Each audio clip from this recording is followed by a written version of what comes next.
मैं बताना चाहता हूँ कि हज़रत इमाम हुसैन रज़ियल्लाहु ताला अन्हु ने अपनी शहादत को आखिर में क्यों रखा।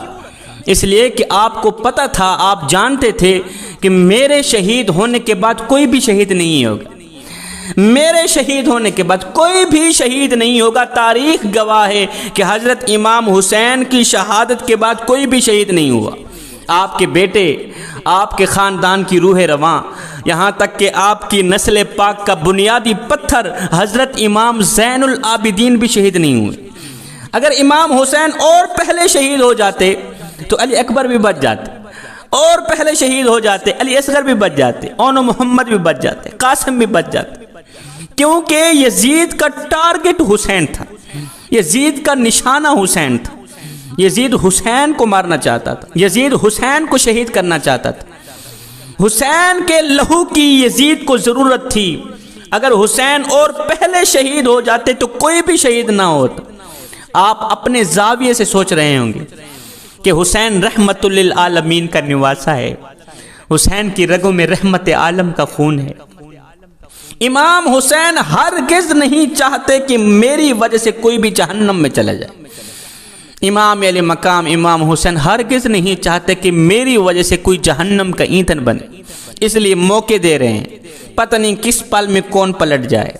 अपनी शहादत को आखिर में रख कर मौका दे रहे हैं, क्योंकि आपको वो तारीख़ याद थी ना कि जब हज़रत उमर फ़ारूक रज़ियल्लाहु ताला अन्हु ने तलवार उठाई, घर से बाहर निकले, किसको मारने जा रहे हैं? मेरे नबी को कत्ल करने जा रहे हैं, मेरे नबी को शहीद करने जा रहे हैं। आकर दस्तक दी, इधर से मेरे नबी ने दरवाज़ा खोला, इधर से मेरे नबी ने दरवाज़ा खोला, उधर से उमर के दिल का दरवाज़ा खुल गया। जो मारने के लिए आया था खुद हुजूर के कदमों पे मर मिटने के लिए तैयार हो बैठा, खुद आका के कदमों पे मिटने के लिए तैयार हो बैठा। पता नहीं किस पल में कौन पलट जाए, कोई भी लम्हा किसी के जहन को बदल दे। इमाम हुसैन ने फरमाया, यजीदियो, अगर तुम्हारी गद्दारी और बेवफाई को अहले बैत का खून चाहिए, अगर तुम हमारे खून के प्यासे हो, अगर तुम्हारी तलवार की नोक को अहले बैत का लहू चाहिए, खून चाहिए, तो लो मैं तुम्हें अली अकबर देता हूँ, लो मैं तुम्हें अली असगर देता हूँ। अगर तुम हमारे खून के ही प्यासे हो तो लो मैं तुम्हें ओनो मोहम्मद देता हूँ, मैं तुम्हें कासिम देता हूँ। अगर तुम्हारी तलवारें इनसे अपनी प्यास बुझा के खामोश हो जाएं तो फिर मुझे मारने में जल्दी मत करना, मुझे मारने में जल्दी मत करना, इसलिए कि जो अली अकबर का कातिल है वो कातिल मोमिन है, इसलिए कि जो अली असगर का कातिल है वो कातिल मोमिन है, जो ओनो मोहम्मद का कातिल है वो कातिल मोमिन है। मगर सुनो, हुसैन का कातिल कातिल मोमिन नहीं, हुसैन का कातिल कातिल दीन है। जिसने हुसैन को कत्ल किया उसने हुसैन को कत्ल नहीं, उसने दीन को कत्ल किया।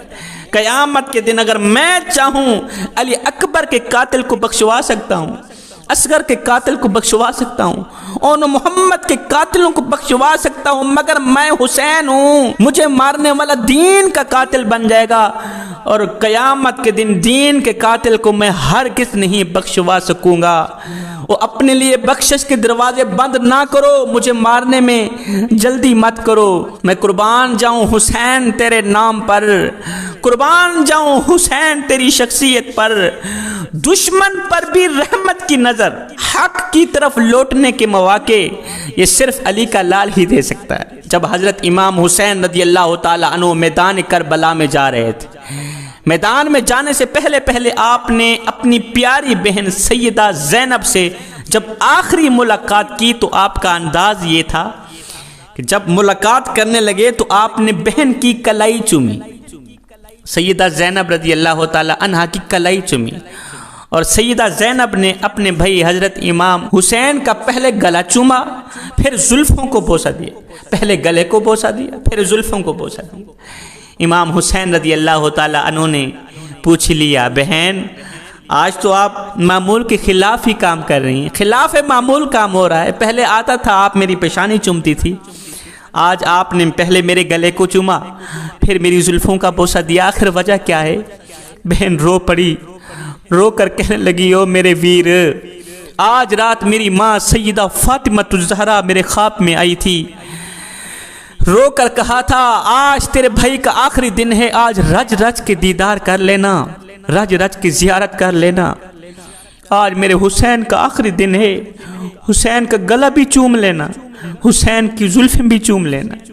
ये जो गला है उम्मत इस गले को काट देगी, मेरे हुसैन का सर तन से जुदा कर देगी, इसलिए इस गले को चूम लेना। और ये जो मेरे हुसैन की जुल्फें हैं, प्यारी प्यारी जुल्फें, ये खून से लथपथ हो जाएंगी, हुसैन की जुल्फों का भी बोसा ले ले। आज आखिरी दिन है, रज रज के दीदार कर लेना। मेरा हुसैन मैदान करबला में जिंदा जागता जाएगा, वापस लौटकर हर किस नहीं आएगा। बहन ने पूछा, भाई आज आप भी खिलाफ मामूल, आपने मेरी कलाई क्यों चूमी? कहा, वही माँ सईदा फातिमा ज़हरा मेरे ख्वाब में आई, कहने लगी तेरी बहनों को हाथ कड़ियां लग जाएंगी, उनको कहना सब्र का दामन ना छोड़ना, सब्र का दामन कभी ना छोड़ना। अल्लाह ताला सब्र करने वालों के साथ होता है। अल्लाह ताला को अपने करीब पाना, अपने साथ पाना, सब्र का दामन ना छोड़ना। उसके बाद इमाम अली मकाम इमाम हुसैन रज़ी अल्लाह ताला अन्हु अपने बीमार बेटे हज़रत ज़ैनुल आबिदीन के पास गए। कहा, बेटे मैं मैदान करबला में जा रहा हूँ, पता नहीं लौट कर आऊँगा या नहीं आऊँगा, पर जाते जाते मैं तुम्हें 4 नसीहतें करके जाता हूँ। फिर मैं बेटे, पहली नसीहत शुक्र का दामन न छोड़ना, दूसरी नसीहत सब्र का दामन न छोड़ना, तीसरी नसीहत नमाज का दामन न छोड़ना, चौथी नसीहत कुरान का दामन न छोड़ना। इन 4 चीज़ों के दामन कभी भी न छोड़ना, सब्र का दामन तो छोड़ना ही नहीं। देख मेरे बेटे, तेरे बाप इमाम हुसैन के ऊपर इतने बड़े बड़े इम्तिहान आए, बड़ी बड़ी आजमाइशें आई। बेटे मैंने कड़ियल नौजवान अली अकबर लुटा दिया, मैंने अली असगर कुर्बान कर दिया, ओनो मोहम्मद कुर्बान कर दिया, कासिम का शबाब लुटा दिया, ओनो मोहम्मद, सब कुछ मेरा कुर्बान हो गया। देख मेरे बेटे, तेरे बाबे हुसैन ने अपने रब के सामने कभी शिकवा नहीं किया, कभी कुछ शिकवा नहीं किया, मालिक तूने मेरे साथ क्या किया। नहीं बेटे, अल्लाह ताला सब्र करने वालों के साथ होता है, सब्र का दामन मजबूती से पकड़ते रहना। तू बीमार है, अल्लाह ताला तुझे सेहत देगा, तंदुरुस्ती देगा, सब्र का दामन ना छोड़ना। इन बहनों का ख्याल रखना, मेरे पीछे जो लावारिस हो गई, जो मैं लावारिस करके सबको छोड़ के जा रहा हूँ, इनका ख्याल रखना। उसके बाद इमाम अली मकाम इमाम हुसैन रज़ी अल्लाह ताला अन्हु घोड़े पर सवार हुए, मैदान करबला में उतरे, दुश्मनों के सफ में उतरे।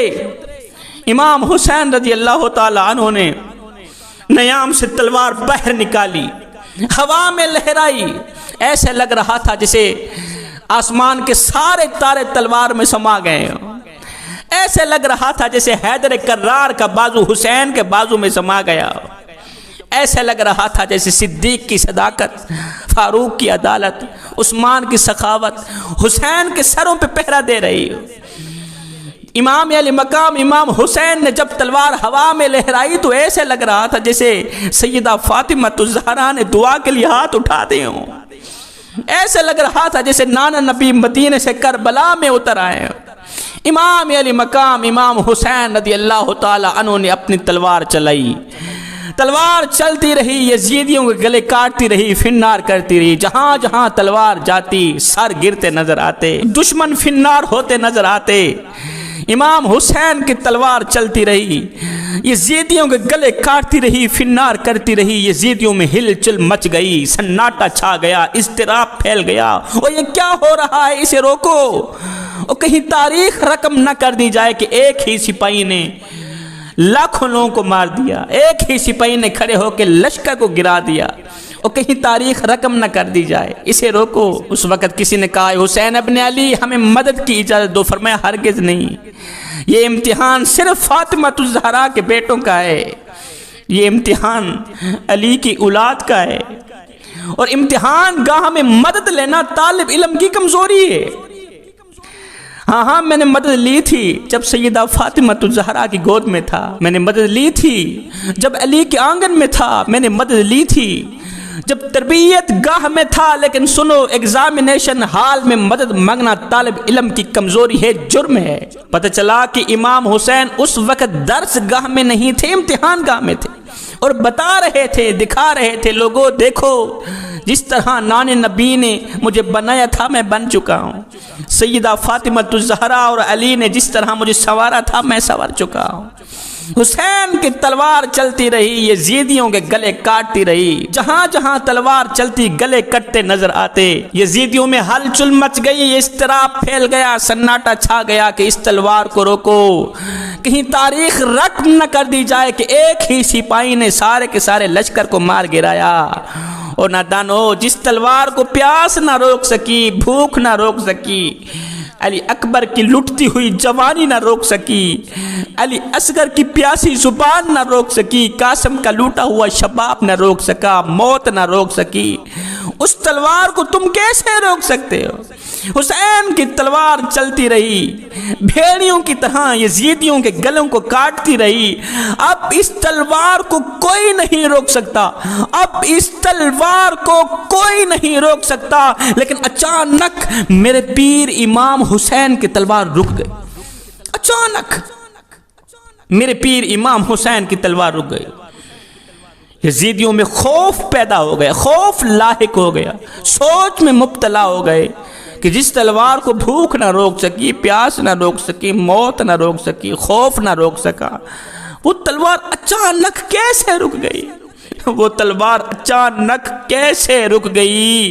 इसलिए कि नमाज का वक्त हो गया था। अल्लाह अकबर, नमाज का वक्त। है हुसैन इब्ने अली, आगे दुश्मन है, पीछे दुश्मन, दाएं दुश्मन, बाएं दुश्मन। तलवार चलनी चाहिए थी, तलवार क्यों रोकी? फरमाया चुप कर, नमाज इससे भी ज्यादा अहम है। नमाज मेरे नबी की आंखों की ठंडक है। सबक ले लो, सबक ले लो। तुम लोग कितनी आसानी से नमाज छोड़ देते हो। इमाम हुसैन जख्मी है, जख्मों से चूर चूर है, नमाज नहीं छोड़ी। तुम सेहतमंद हो के नमाज छोड़ देते। 3 दिन का प्यासा है, नमाज नहीं छोड़ी। तुम शरबत पी के नमाज छोड़ देते हो।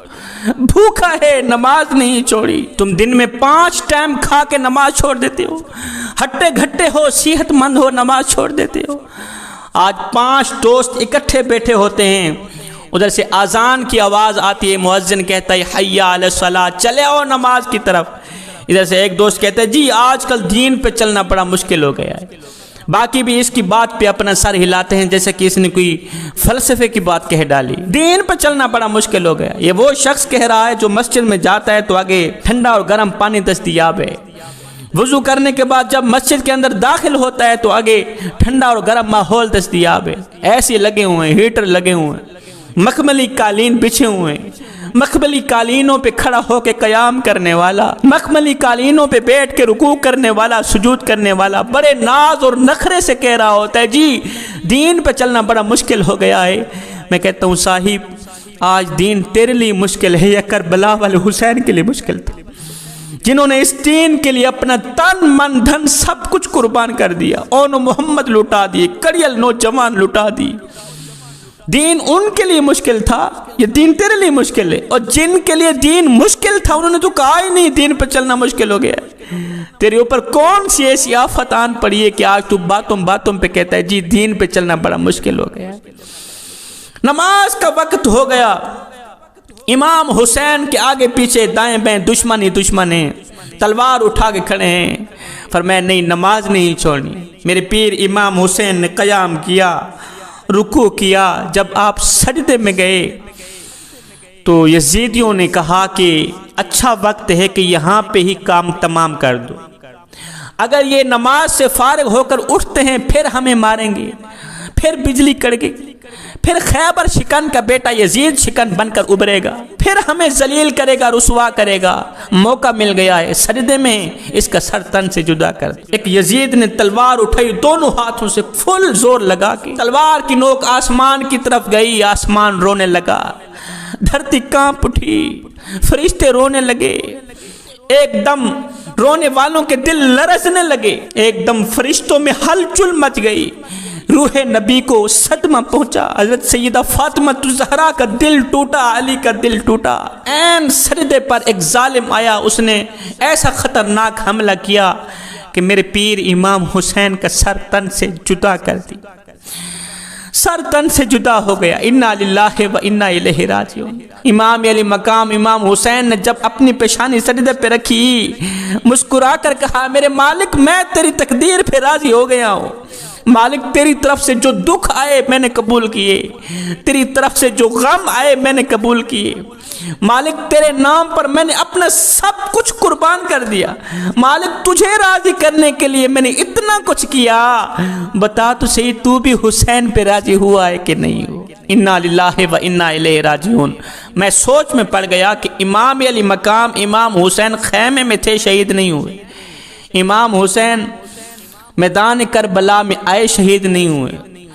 मैदान में उतरे, घोड़े से नीचे उतरे, शहीद नहीं हुए। घोड़े से गिरे, शहीद नहीं हुए। ऐन सजदे पर शहीद क्यों हुए? इसलिए कि वो उम्मत को बताना चाहते थे, नौजवानों को बताना चाहते थे, जवानों जो नमाज की हालत में मरेगा वो हुसैनी बनकर मरेगा। यजीद मिट गया, यजीद का नामो निशान मिट गया, यजीद का तशख्खुस मिट गया। मेरा हुसैन कल भी जिंदा था, हुसैन आज भी जिंदा है, हुसैन क़यामत तक जिंदा रहेगा। यजीद चंद डेहंदा राज कर गए, यजीद चंद डेहंदा राज कर गए, गलत मुसल्लत रवाज कर गए। यजीद कुत्ते दी मौत मर गए, हुसैन रब दा मेराज कर गए।